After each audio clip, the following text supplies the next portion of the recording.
guys, Caleb here with another episode of Detroit Sports. Today we also have a lot to talk about. As we did last episode. I hope you like this episode too. But before we start talking about the sports, and we have actually a bit to talk about Tigers, mostly Tigers and Red Wings. But before we start any of that, I want you to leave your opinion on what do you think of this jersey? I got it for my birthday. I'm pretty convinced that my aunt was trying to give me Chris Osgood size, cause like seriously, look at this. All right, it almost reaches the bottom of his shorts, so we'll be taking that off now. All right.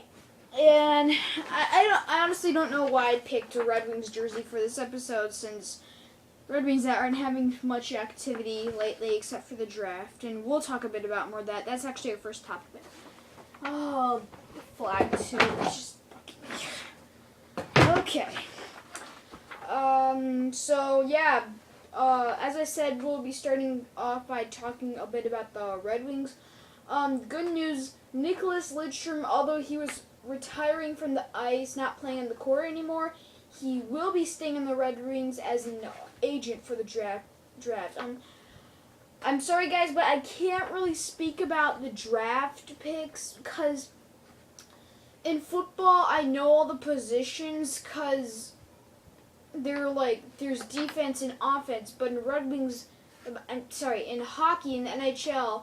There's 5 guys on the ice all the time, and I honestly, in games like basketball and hockey, I just don't really, I don't know the positions, honestly. I know all the names for them, but I don't know where they play and how they play, because you may think me unintelligent on sports or anything, or all that junk, because I don't know that stuff, but I don't really see.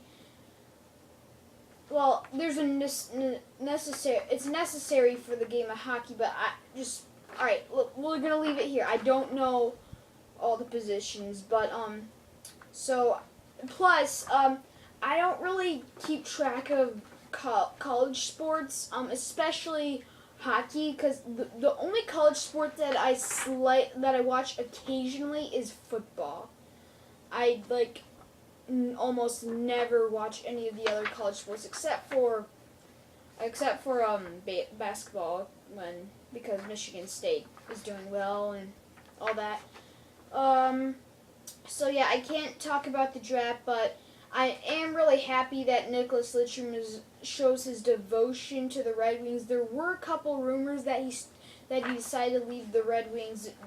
It didn't spread too much, but there were a couple rumors that Nicklas Lidstrom left the Red Wings because they were becoming a bit bad. I can understand why he would do that, because losing in the first round of the playoffs 2 years in a row isn't a good sign. But no, he's staying on the Red Wings. He's devoted to his team, and I'm happy about that. I think I know he joins Chris Chelios and a couple other veterans, but I don't know their names.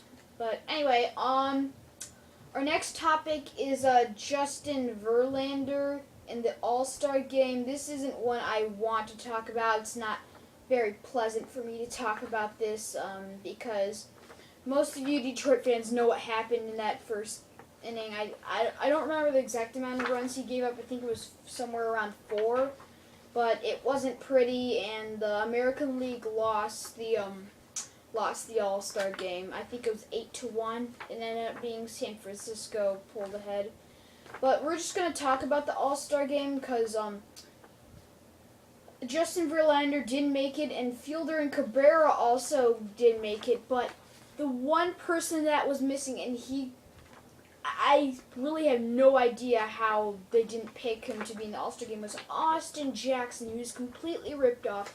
He was a great addition to the Tigers' batting lineup at the beginning of the season. He's still a great center fielder.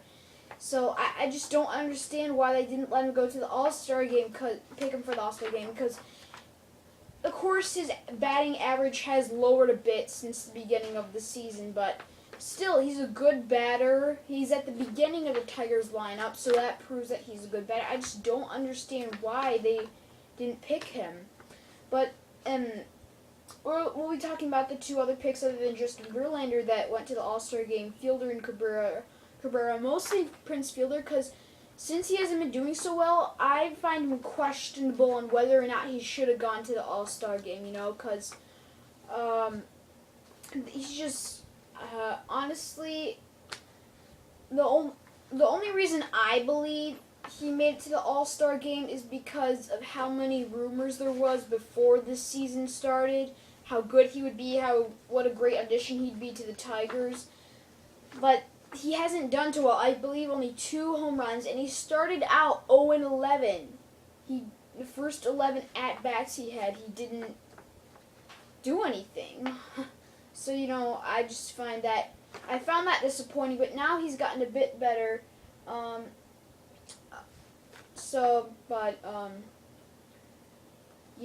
But I still don't believe he should have gone to the All-Star game. Austin Jackson, definitely. Fielder, maybe, but I still don't think so. Cabrera, I believe he deserved his spot rightfully. You can leave your opinion on this. I don't think Cabrera was as good as he is last year. I haven't kept up with his statistics very well, but I guess he's still a pretty good batter and all that. One of the things I forgot to say when we were on the topic about Justin Verlander and him flunking in the All-Star game, not flunking, but just not doing very well.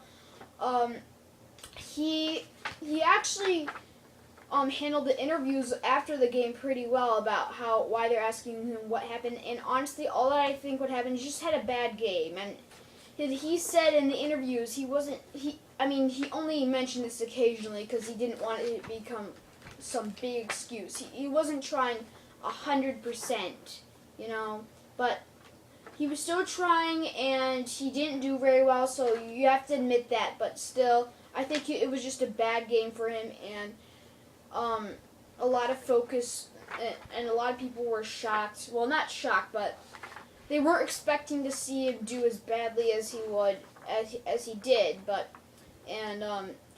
People paid a bit more close attention to him in this game because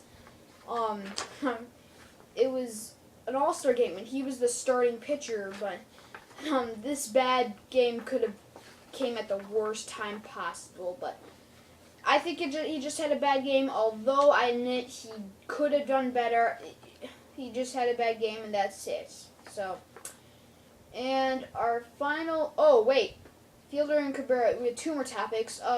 Fielder and Cabrera do well in the home run derby. The American League wins that. That's pretty good to have our division to win something.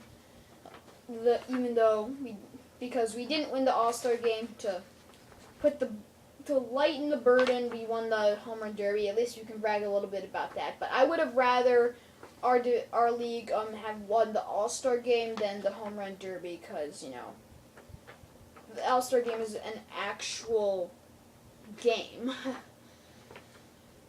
So finally, we're at our last topic here. We're going to be talking about the fantasy NFL draft. Since I've already made my picks for week 1, the league I'm in, I'm not allowed to pick week 2. This is my first year doing fantasy drafts, so I don't know how this works or anything. I don't know if that's normal or not. But,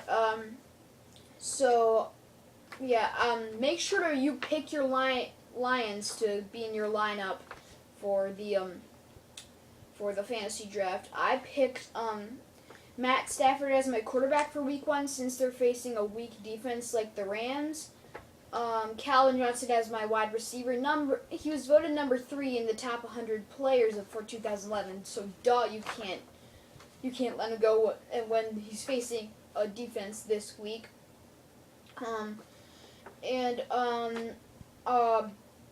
I picked Darren Sproles of the New Orleans Saints to be my running back.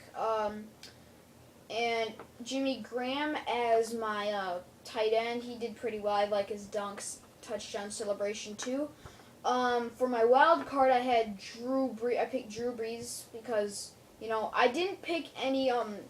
I would have picked 49ers and Green Bay Packers players, but since they're facing each other for Week 1, I didn't. They're both really good teams, so their points might not be as successful as high as it would be when they were against other teams.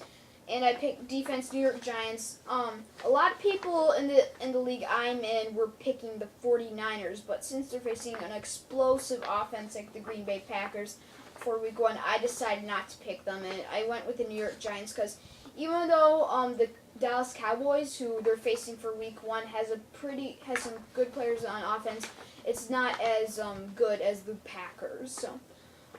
So that's all I have for you today, guys. Thanks for watching another episode of Detroit Sports, and please hit that like button, as hopefully you did last episode, and I'll see you next week. See ya!